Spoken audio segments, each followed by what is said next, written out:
bienvenidos, bienvenidas y bienvenidas a otro video de mi canal. Yo soy Fran y hoy les traigo un nuevo video. En el video de hoy vamos a hablar de 1984, escrito por George Orwell. Y créeme que tengo muchas cosas que decir. Así que antes de comenzar este video, te sugiero que vayas también por tu tecito y que también traigas un lápiz y papel, porque probablemente vas a aprender algunas cositas que están relacionadas al libro, pero también relacionadas a otras cosas del mundo lingüístico y literario que seguramente te van a ser muy útiles. Antes de comenzar este video quería decirte que si no me conoces, yo soy Fran, hablo de libros y también hago vlogs acerca de cómo es mi vida siendo una veinteañera en el mundo. Y para las personas que ya me conocen, por supuesto, muchas gracias por estar una vez más en un video de libros.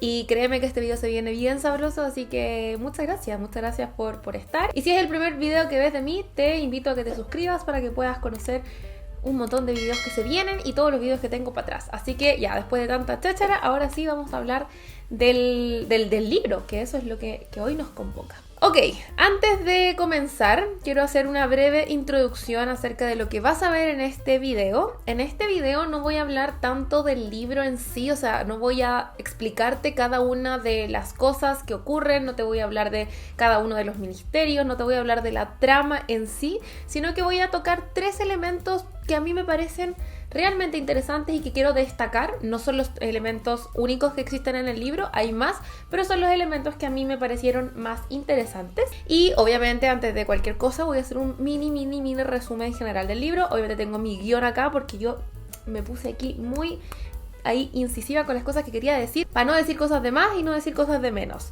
Ok, si te tengo que hacer un resumen general del libro, te voy a decir que estamos ante una distopía, una de las primeras como distopías más famosas, y podemos decir también que a nivel literario es una de los libros que senta las bases acerca de lo que es una distopía. Una historia donde te van a mostrar un mundo, una especie de post-apocalíptico, como que luego de algún suceso ocurre algo que va a generar como una nueva sociedad, y normalmente las distopías están basadas como en gobiernos o en formas de como unificar la sociedad desde una perspectiva autocrática o autoritaria. Entonces acá en 1984 tenemos a el partido que mantiene a los ciudadanos bajo una vigilancia perpetua, donde arrestan y desaparecen a las personas que no están de acuerdo con el régimen que se plantea. La cabeza del partido es el gran hermano, o como en mi libro decía, el hermano mayor, que te lo juro que me mantuvo, pero me sacaba de mis casillas, porque yo obviamente pensaba cada vez en Gran Hermano, en el reality, por supuesto, en qué otra cosa más voy a pensar si me dicen Gran Hermano, y eso me sacaba mucho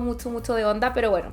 Tenemos al gran hermano y todas las personas de esta sociedad tienen el deber de amar esta figura. Es una figura que está ahí, que todo lo ve, que todo lo vigila. Hay unas telepantallas y unos micrófonos en todos lados, pero también se dice que incluso el gran hermano tiene el poder de leer tus pensamientos. Entonces toda la gente obviamente está... Ella ni siquiera está como asustada, en verdad es como la nueva forma de vida, y el gran hermano y el partido obviamente controlan absolutamente todo lo que venga del partido, todo lo que venga del gran hermano es la verdad absoluta. Para conocer esta historia y quién es el personaje que nos abre a este mundo, a esta nueva organización, es Winston Smith, un miembro del partido que trabaja en el Ministerio de la Verdad y se encarga básicamente de escribir artículos que estén acordes a la ideología que presenta el partido. Un día pasa que Winston se empieza a sentir incómodo y dice, ¿sabes qué? A mí me parece que esta cosa no es tan así como el partido dice. A mí me parece que habían cosas antes, porque Winston vivía también antes del gran ascenso del partido. Vivía en el mundo anterior. Entonces dice, ¿cómo es posible que todo el mundo se haya olvidado de cómo era la vida y que nos creamos todo lo que nos dicen, como esta nueva estructura mundial? Entonces ese día él empieza así como a verse medio perturbado. Igual Winston siempre fue medio perturbado, siempre fue medio como raro, y comienza a escribir un diario. Obviamente es como esta es la primera señal de rebeldía, porque no está permitido tener nada como por fuera, nada que no apruebe Gran Hermano, no está permitido hacerlo, y él empieza a escribir un diario pensando en que hay una especie de resistencia que él conoce como la hermandad, pero él tiene todavía miedo de saber si existe o no esta gente rebelde. Bueno, con eso tenemos una panorámica general de Winston, que va a ser la persona que vamos a seguir a lo largo de toda la historia. Luego también aparece Julia, que es una chica que no les voy a contar mucho más porque, insisto, no quiero hablar exactamente de todas las cosas que pasan en el libro, pero Julia es una persona, un personaje que según yo en las veces que aparece, que no es tanto tampoco, hace que la historia sea 10.000 veces más interesante. Un personaje bastante estoico, que sabe lo que hace y que sabe... Ya, mejor no les voy a decir mucho más de Julia porque ese no es el punto, no es el punto de este video. En fin, Julia para mí es 10.000 veces más entretenida y mejor, no sé si entretenida en la palabra, pero mucho mejor que el aburrido y el quejica de Winston, que de verdad lo detesté, como que solo lloraba y qué terrible al leerlo, pero bueno. En fin, quiero hacer un pequeño contexto histórico para que también entendamos, y si viviste en un frasco de mayonesa como yo en relación a este libro, para que entiendas también, porque yo en realidad no tenía idea de casi nada de lo que se trataba, para que entiendas también cuáles son las cosas que estaban pasando en el mundo y que hacen que este libro obviamente en esa época fuera tan impactante, por decirlo de alguna manera. El libro fue publicado en 1949 y eso quiere decir que estaban a fines de la Segunda Guerra Mundial. Obviamente en el mundo había en esa época un montón de regímenes totalitarios, entonces evidentemente estábamos ante un mundo que vivió todos los horrores de la guerra, de la Segunda Guerra Mundial y de todos estos regímenes totalitarios. Entonces obviamente es una crítica hacia todo tipo de poder autoritario que existió en Europa principalmente. Vamos a hablar ahora sí de estos 3 puntos importantes que yo creo que fueron una de las cosas más ricas a la hora de leer este libro. Para hablar del narrador tenemos que pensar en los distintos puntos de vista que existen al contar una historia. Está el narrador en primera persona, en segunda persona, que no se usa tanto en la novela, y en tercera persona, que es como el narrador que casi que por excelencia de finales del siglo XIX y del siglo XX. Como que todos los novelistas hablaban en tercera persona. Y dentro de la tercera persona tenemos como 2 particularidades o 2 tipos de narradores en tercera persona. Tenemos el narrador omnisciente que sabe todo de todo, es como el dios de la narración, sabe absolutamente todo lo que está pasando de todos los personajes. Y tenemos también al narrador limitado, que es el narrador que tenemos en esta obra. Esto quiere decir que el punto de vista del narrador está solamente enfocado en los sentimientos y pensamientos del personaje. Conserva una visión externa, pero siempre está mermado por la emocionalidad de Winston. Entonces creo que ahí es como el problema o el principal, no es problema, el principal atributo quizás de usar este narrador es que es un narrador en tercera persona que igual conoce cosas del mundo exterior, pero como es limitado a la experiencia particular, al particular de la experiencia, como se dice en literatura, de Winston, siempre estamos ante la duda de que este narrador sabe más de lo que nos están contando y más de lo que puede ver Winston, porque Winston no es omnisciente, Winston no puede saber todo lo que está pasando, entonces está constantemente encontrándose ante situaciones, sorprendiéndose, para mal principalmente, de las cosas, y ese es el mismo como viaje que hacemos nosotros. Estamos constantemente con Winston encontrando nuevas cosas, pero como estamos leyendo lo que el narrador está diciendo y a veces el narrador parece saber más de lo que dice, nosotros sabemos que algo se viene, mientras que Winston no tiene idea de nada porque es un hombre que está totalmente... se cree todo lo que le dicen, es bien huevón porque se cree todo lo que le dicen. Entonces ese juego con este narrador como engañoso es bien interesante de la novela, y creo que estoy descubriendo por qué quizás me gusta pero no me gusta tanto. O sea, a mí la construcción del personaje de Winston me pareció que lata escuchar a este hombre llorón todo el tiempo, pero qué genial saber que existe algo más que va a pasar y que Winston no lo sabe. Por eso Winston se sorprende cada vez que pasa algo. El tema del lenguaje es súper importante, y si no es la columna vertebral, es uno de los grandes temas de la novela.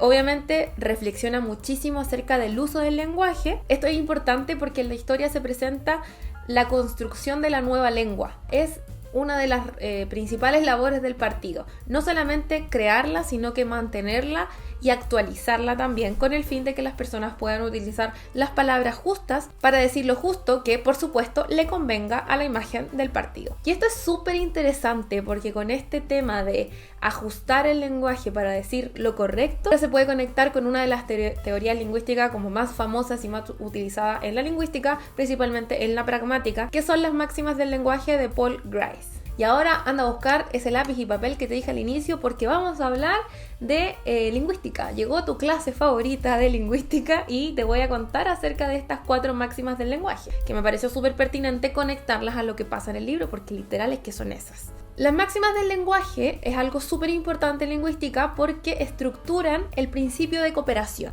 Es decir, son 4 elementos, las máximas del lenguaje, que deben estar presentes en cada intercambio comunicativo para que este intercambio comunicativo, para que esta conversación se sostenga y se lleve de manera exitosa. Recuerden que la función del lenguaje es que nosotros, tú y yo, nos podamos comunicar de manera eficiente y exitosa. Y ese es el principio de cooperación, que 2 personas tengan las ganas de cooperar en que este intercambio comunicativo se dé de la mejor manera posible. Si alguna de estas máximas falla, significa que se están transgrediendo y eso significa que el intercambio comunicativo no va a ser el adecuado y la conversación va a fallar, no va a ser efectivo, lo que va a traer como estas consecuencias negativas que va a hacer que uno de los hablantes, uno de los participantes de la comunicación va a inferir cualquier cosa y literalmente va a entender cualquier hueá. Pero bueno, te voy a explicar cuáles son las 4 máximas de comunicación, así que aquí empieza a tomar nota porque son muy interesantes. Son 4. Está la máxima de cantidad, está la máxima de calidad, está la máxima de pertinencia o relevancia y también está la máxima de modo o manera, que es la 4ª.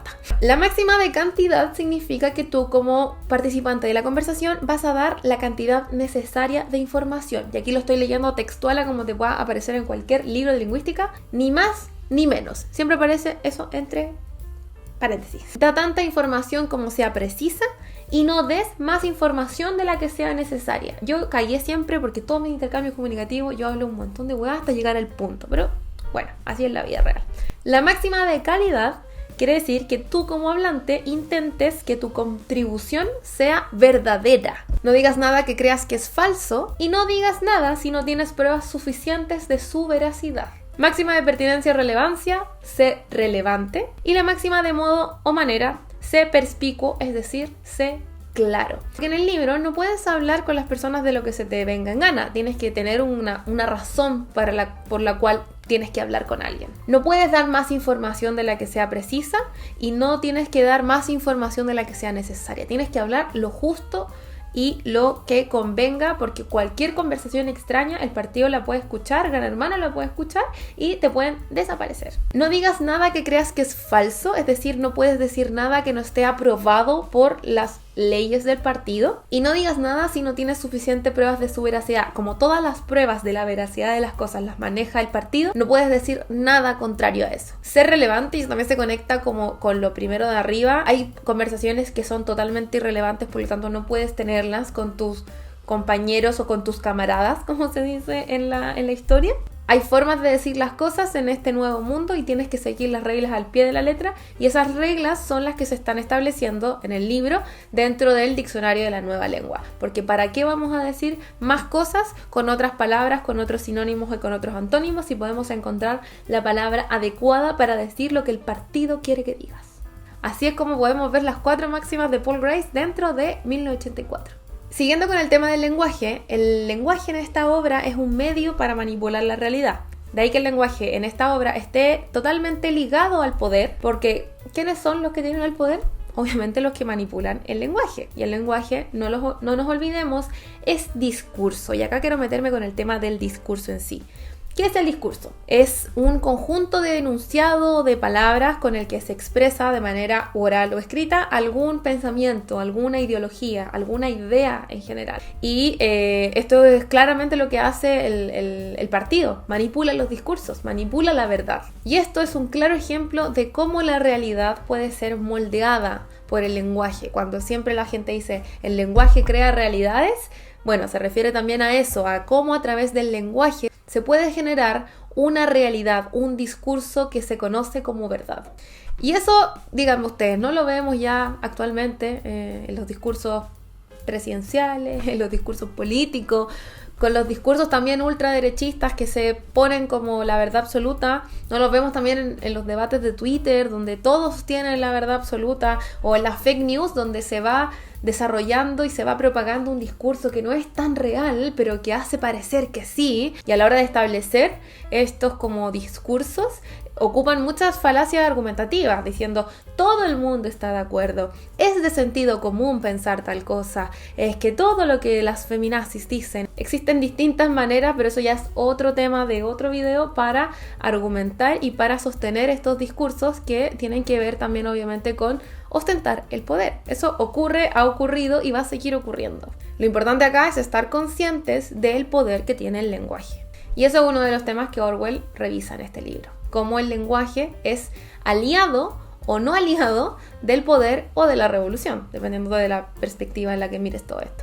Obviamente no quiero parecer que estoy sesgada en mi visión. También hubo otro tema que me hizo pensar con esto del tema del lenguaje, respecto al uso del lenguaje inclusivo. Todos aquellos que estamos de acuerdo con su uso, como yo, o que entendemos por qué se usa, lo usamos para visibilizar también una realidad, la validez de estas identidades que han sido silenciadas. Usando estos lenguajes binarios o negando el valor del lenguaje inclusivo, lo que hacemos es perpetuar precisamente la invalidez de estas identidades. ¿Y quiénes somos nosotros para invalidar la identidad de una persona? Nadie. Y si yo a través del lenguaje puedo hacerlos presentes en el discurso, lo voy a hacer. Entonces también es importante saber que de qué manera podemos visibilizar realidades y también podemos construir ciertas verdades o visibilizar ciertos enunciados o ciertas realidades que no son las mismas que nosotros. También el lenguaje no es todo malo, no es solamente que a través del lenguaje podemos manipular negativamente las cosas, sino que también a través del lenguaje podemos expresarnos, podemos evidenciar nuestras vivencias, nuestros pensamientos. Entonces el mundo del lenguaje es realmente muy rico y de todos estos temas se hace cargo, no del lenguaje inclusivo precisamente, pero se puede traspolar a esa conversación, el libro 1984. Recordemos que el lenguaje no es inocente, el lenguaje siempre tiene una intención porque quienes lo usamos somos los humanos. Entonces, en 1084 se demuestra de manera súper clara qué se puede hacer con el lenguaje, tanto de manera positiva y de manera negativa.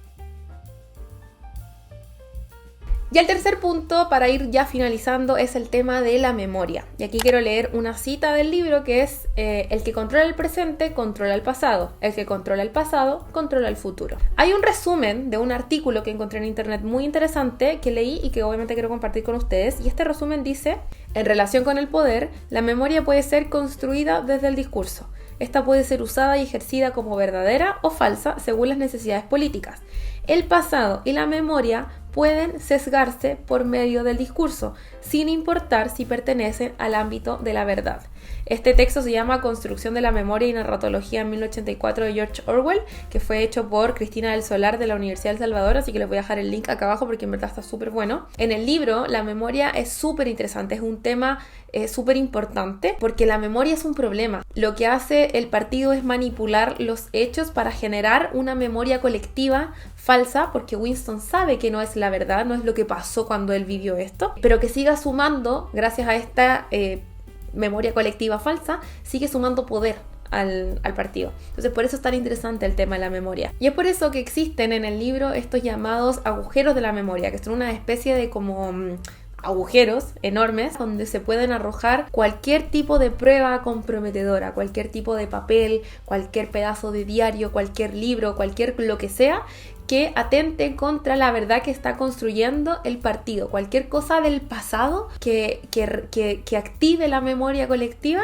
se tira a través de estos agujeros de la memoria y se vaporizan, se carbonizan básicamente. Y eso es súper interesante, no quedan ni las cenizas, dicen en una parte del libro. Y acá obviamente hay varias reflexiones que me surgen luego de leer este libro gracias al tema, al tópico memoria. Ocurre una lucha entre lo individual y lo colectivo, entre la memoria individual y la memoria colectiva. Porque Winston se acuerda de su pasado y no entiende por qué todas las personas lo olvidan. Por eso, para él, la memoria individual es súper importante, porque le reafirma lo que sabe, pero también lo hace dudar, porque si todo el mundo no comparte lo que él está diciendo, ¿qué le hace ver a él que fue real? Pero es curioso porque él tiene su propia experiencia que le dice, oye, tú viviste esto, tú te acuerdas de esto. Y él dice, no, seguramente me estoy acordando mal, seguramente no es así. Y ahí obviamente vemos a Winston que entra y sale cada vez como de la lógica del partido. La memoria para él, como él te decía, es importante, pero la memoria colectiva creada por el partido es aún más, porque hacen dudar a los individuos de esta memoria. Y eso es súper... es como un gaslighting, weón. Es un gaslighting total. Ahora entienden cómo nos hacen sentir a veces algunos hombres cuando nos dicen que lo que nosotros estamos viviendo no es verdad. Qué risa, pero es que es verdad. Así se siente. Que te hagan dudar de lo que tú crees que es real. En este libro hay siempre un gaslighting total del que es víctima Winston. Ahora ya no me cae tan mal, ya que logré empatizar con él. Pero eso es lo que se siente. Que realmente se están invalidando tu memoria. Lo que tú piensas, lo que tú sientes, lo que tú recuerdas, lo que tú interpretas. Y eso es súper fuerte. Y ahora si lo quiero traspolar como a nuestra vida actual, cuando se le da cabida al negacionismo, cuando no nos levantamos contra las fake news, cuando no nos encargamos de seguir recordando los hechos históricos importantes, cuando tenemos personas que todavía actualmente dicen que las dictaduras fueron gobiernos militares, o que las torturas no fueron tan torturas, o que los desaparecidos no están tan desaparecidos ni tan torturados, cuando permitimos que se nos olvide la historia, es cuando hay problemas. Cuando se nos olvida todo eso, cuando permitimos que todo eso pase, cuando permitimos que la gente vaya por ahí diciendo cualquier banana respecto a cosas que no son, vamos debilitando nuestra memoria histórica. Y eso en el libro George Orwell lo dice. Es súper malo. Lo peor que nos puede pasar como sociedad. Así que como sociedad tenemos la labor de seguir recordando siempre nuestras experiencias particulares, pero también nuestras experiencias colectivas como sociedad. Por supuesto, es imposible no conectar lenguaje y memoria con este libro, y acá les quiero dejar una cita que me pareció súper interesante, que precisamente habla de esto, y dice así: el partido dijo que Oceanía nunca había sido aliada de Eurasia. Él, Winston Smith, sabía que Oceanía había estado aliada con Eurasia 4 años atrás, pero ¿dónde estaba ese conocimiento? Solo en su propia conciencia, la cual, en todo caso, iba a ser aniquilada muy pronto. Y si todos los demás aceptaban la mentira que impuso el partido, si todos los testimonios decían lo mismo, entonces la mentira pasaba a la historia y se convertía en verdad. El que controla el pasado, decía el eslogan del partido, controla también el futuro. El que controla el presente, controla el pasado. Y sin embargo, el pasado, alterable por su misma naturaleza, nunca había sido alterado. Todo lo que ahora era verdad, había sido verdad eternamente y lo seguiría siendo. Era muy sencillo. Lo único que se necesitaba era una interminable serie de victorias que cada persona debía lograr sobre su propia memoria. A esto le llamaban control de la realidad. Pero en neolengua había una palabra especial para ello: doble pensar, es decir, aceptar dos realidades al mismo tiempo contradictorias, pero al mismo tiempo verdad. Todo es muy contradictorio dentro del mundo Gran Hermano, pero así funciona para Gran Hermano. ¿Y quiénes somos nosotros para juzgar las decisiones del partido? Bueno, ahora voy a ir con la conclusión. Quiero decirte que más allá de que a mí me haya gustado o no la forma en la que estaba narrado el libro, porque eso no fue precisamente lo que me cautivó, al contrario, en realidad tengo que decir que me disgustó bastante el personaje de Winston. Es un caso ahí que yo lo detesto. La forma no fue mi favorita, más sí el fondo. El fondo de este libro es lo que vale y que por supuesto lo hace ser todavía muy vigente y ser una de las grandes obras del siglo XX.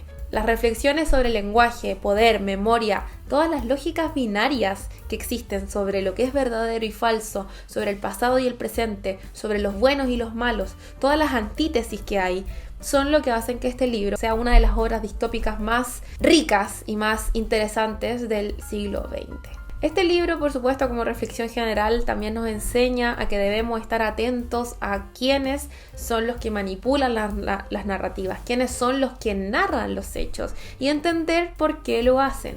No nos podemos creer tampoco todo lo que está afuera, pero tampoco podemos andar de paranoicos por la vida. Pero es importante que, aunque lo que nos están diciendo sea lo que nos acomode, tenemos que darle una vuelta, tenemos que reflexionarlo y pasarlo por el filtro de esta individualidad para saber de qué manera podemos aportar a lo colectivo. Es importante también que nunca nos olvidemos del pasado, porque esa memoria del pasado y esos aprendizajes del pasado es lo que nos va a ayudar a construir un mejor futuro. Creo que eso es uno de los pensamientos más importantes que me dejó, al menos para mí, la lectura de 1984 de George Orwell. Y por supuesto, como estamos también hablando de distopías y ya saliéndome de un lado de 1984 propiamente tal, no quería terminar este video sin antes recomendarte dos distopías que creo que son muy interesantes, que tocan otros temas también, por supuesto, pero que son realmente interesantes. Y el primero es, por supuesto, El cuento de la criada, un libro que yo jamás en la vida voy a dejar de recomendar. Y acá hay una frase que me hace mucho sentido con lo que dice George Orwell y que por supuesto esta señora inteligente, magnífica, lo leyó y lo puso, y es la frase que tengo justamente acá atrás, que dice: Nolite te bastardes carborum dorum, no dejes que los bastardos te carbonicen. Y aquí es precisamente lo que hacen los agujeros de la memoria: carbonizan las pruebas, carbonizan a las personas, las evaporizan, como dicen, las desaparecen. Entonces esta obra, si aún no la has leído, por favor, léela, porque es una gran distopía. Y en segundo lugar, una distopía mucho más actual, pero latinoamericana, que te quiero recomendar es este. Si estamos hablando de narradores interesantes y de narradores engañosos, este libro te va a volar la cabeza. Es Cadáver exquisito de Agustina Basterrica. Es otro contexto totalmente distinto, donde el tema de la carne está cuestionada, o más que nada es una nueva distopía, un nuevo mundo donde los humanos son comestibles y pasan un montón de cosas. Y el narrador es que las cosas que te dice el narrador, todo lo que juega contigo este narrador es increíble. O sea, de verdad, si no han leído todavía Cadáver exquisito, léanlo. Tengo por ahí un video donde hablo en específico de este libro. Creo que ha sido el mejor libro que he leído este año, 2023. Y creo que es un discurso muy interesante de la actualidad, muy contingente, tal como 1984 fue contingente para su época y lo sigue siendo. Creo que este libro es muy contingente, para nuestra época, y lo va a seguir siendo en los próximos años, con todo lo que tiene que ver con el tema de la carne, los derechos animales, el cuerpo femenino también. Así que creo que hay un montón de cosas muy interesantes que pueden salir de este libro. Así que con esas recomendaciones y con todo este análisis, mi análisis de 1984, me despido. Espero que te haya gustado este video. Por supuesto que quiero escuchar tus comentarios y todas tus visiones al respecto. Este canal es el espacio seguro para que podamos conversar, debatir y puedas comentar todas tus ideas. Aquí todas las ideas son bienvenidas si vienen obviamente desde el respeto. Y nosotros nos vemos en un próximo video que espero que sea súper pronto. Seguro va a ser algún vlogcito, algún otro video de libros. Y ya está. Te mando un gran abrazo. No olvides suscribirte y compartir este video con alguien que creas que le pueda gustar. Y nosotros nos vemos próximamente. Chao.